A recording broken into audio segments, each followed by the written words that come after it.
أهل الذكر إن كنتم لا تعلمون. Bismillahirrahmanirrahim. Assalamualaikum warahmatullahi wabarakatuh. Alhamdulillah alladzi bi ni'matihi tatimmus shalihat. Asyhadu an la ilaha illallah wahdahu la syarikalah wa asyhadu anna Muhammadan abduhu wa rasuluh. Amma ba'du. Kaum muslimin wal muslimat yang dimuliakan Allah Subhanahu wa taala dimanapun Anda berada, marilah kita panjatkan rasa syukur kita kepada Allah Subhanahu wa taala, dan itu yang paling utama, sehingga kita betul-betul bersemangat untuk menambah kualitas keimanan kita, meningkatkan kualitas ketakwaan kita kepada Allah Subhanahu wa taala, dan juga menambah semangat kita untuk beramal soleh. Dan tidaklah kita bisa dan dapat beramal soleh, amalan yang diterima oleh Allah Subhanahu wa taala, kecuali dengan kita mengilmui amalan tersebut, kecuali kita memulainya dengan ilmu. Sehingga ilmu adalah pintu dari segala macam bentuk kebaikan. Pintu dari segala macam bentuk kebaikan, dan itulah yang ditandakan, yang disyaratkan oleh Nabi sallallahu alaihi wasallam. Wa man yuridillahu bihi khairan yufaqihu fid din. Barang siapa yang dikehendaki oleh Allah Subhanahu wa taala kebaikan, maka Allah Subhanahu wa taala pahamkan kepada dia agamanya. Allah Subhanahu wa taala berikan ilmu kepada dia, dia mengerti akan ilmu agama, dan itu adalah salah satu tanda kebaikan kepada dia di dunia maupun di akhiratnya.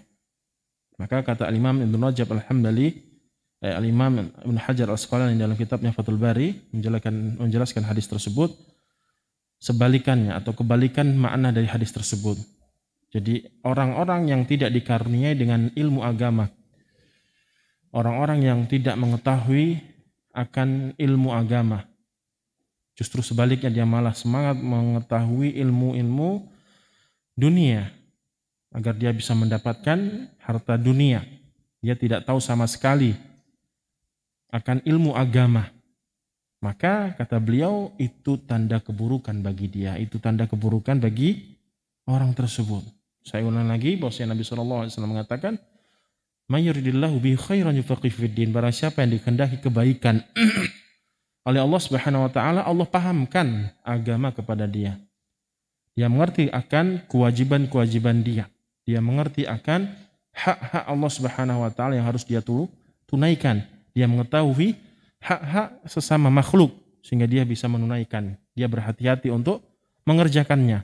Maka itu tanda kebaikan, karena ilmu yang diajarkan oleh Allah Subhanahu wa taala dan Rasulnya sallallahu alaihi wasallam adalah semuanya baik, tidak ada kedzaliman, tidak ada keburukan sedikit pun, tidak ada kekurangan, tidak ada keraguan-raguan sedikit pun. Maka dilihat secara kebalikannya. Apabila Allah Subhanahu wa taala menginginkan keburukan, kehinaan, kecelakaan kepada seorang hamba, maka dia tidak mengerti akan ilmu agama. Maka hati-hati Anda yang menghabiskan waktu Anda, umur Anda, pikiran, tenaga, semua yang Anda miliki untuk mengetahui ilmu dunia saja. Kemudian Anda tidak peduli akan pentingnya mempelajari ilmu agama.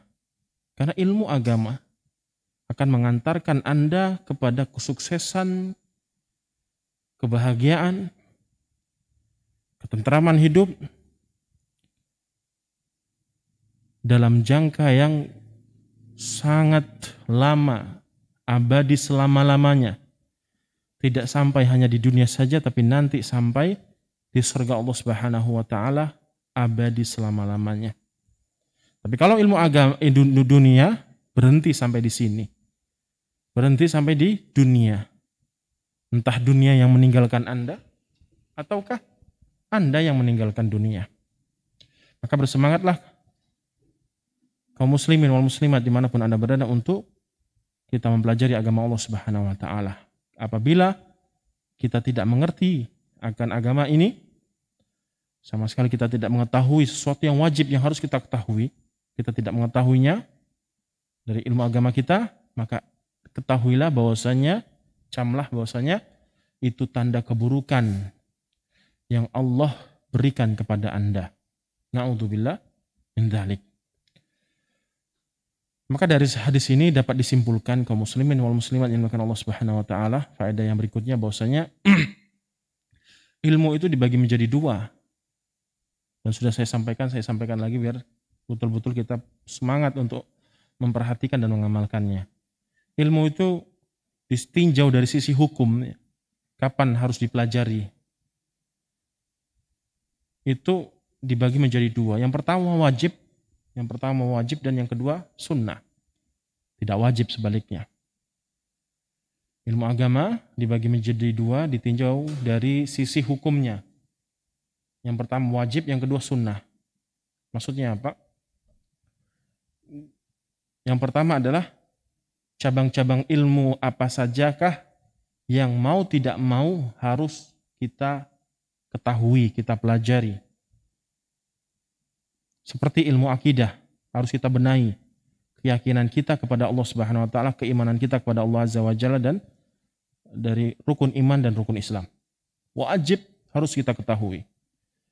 Kalau tidak, maka gugur semua amalan kita. Apalagi yang wajib? Kita diperintahkan oleh Allah Subhanahu wa taala untuk mengerjakan sholat ketika sudah sampai kepada syarat-syaratnya. Kita sudah dewasa, sudah balik, masih berakal, tidak gila, dan seterusnya. Maka wajib bagi kita untuk mempelajari ilmu sholat. Tidak ada alasan untuk kita tidak mengetahui ilmu sholat, fikih sholat. Wajib pada saat itu. Kenapa? Karena sholat amalan yang mau tidak mau harus kita kerjakan sehari 5 kali, sehari semalam 5 kali. Maka kalau kita tidak mengilmui ilmu fikih sholat, maka kita akan bermaksiat secara otomatis. Maksudnya ngarang-ngarang sendiri. Karena sudah diatur tata caranya. Maka wajib untuk dipelajari. Kemudian, apalagi Anda memiliki harta yang banyak. Anda memiliki harta yang banyak, maka wajib bagi Anda untuk mempelajari ilmu zakat, ataupun haji dan umroh. Dan sesuatu yang wajib yang Anda keluarkan dari harta Anda, maka Anda wajib pula mempelajari ilmu tersebut. Anda memiliki banyak ternak, sapi, kambing, dan yang lainnya. Banyak sekali.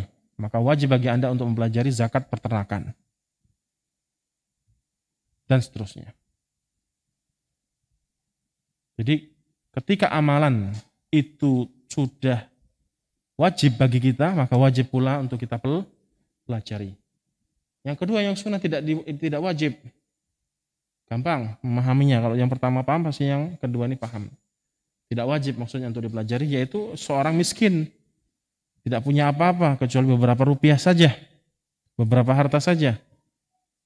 Maka tidak wajib bagi dia untuk mempelajari apa? Sunnah bagi dia untuk mempelajari ilmu zakat. Nggak berdosa gitu kalau nggak dipelajari. Ya boleh-boleh saja dia mempelajari ilmu zakat, ilmu waris, dan yang lain-lainnya. Anak kecil yang belum balik, ya nggak wajib bagi dia untuk mempelajari ilmu tentang fikih sholat. Dan semisalnya. Ya, itu sebagai pembuka bagi kita semua untuk betul-betul memperhatikan dua macam tersebut, sehingga kita betul-betul semangat untuk memilah dan memilih mana yang harus kita pelajari dan mana yang tidak wajib untuk kita pelajari ataupun sunnah. Alhamdulillah, Allah Subhanahu wa taala masih memberikan kesempatan kepada kita semua untuk melanjutkan kajian kita tentang fikih jenazah. Di dalam kitab Al-Wijazah fi Tajhizi Al-Janazah karya Syekh Abdullah Al-Jibrin. Kitab tersebut secara global atau secara umum sudah kita selesaikan, sudah kita tamatkan. Walaupun saya tidak membaca setiap kalimat yang beliau ucapkan, kita ambil poin-poin pentingnya. Ru'us masailnya sudah kita sampaikan semuanya, ditutup dengan takziah. Ditutup dengan takziah, dan alhamdulillah sudah kita sampaikan 2 pertemuan. Jadi fikih jenazah secara global umum sudah selesai, sudah habis, sudah kita paparkan semua, dan insya Allah sudah detail. Mungkin di sana juga ada beberapa permasalahan yang belum kita bahas.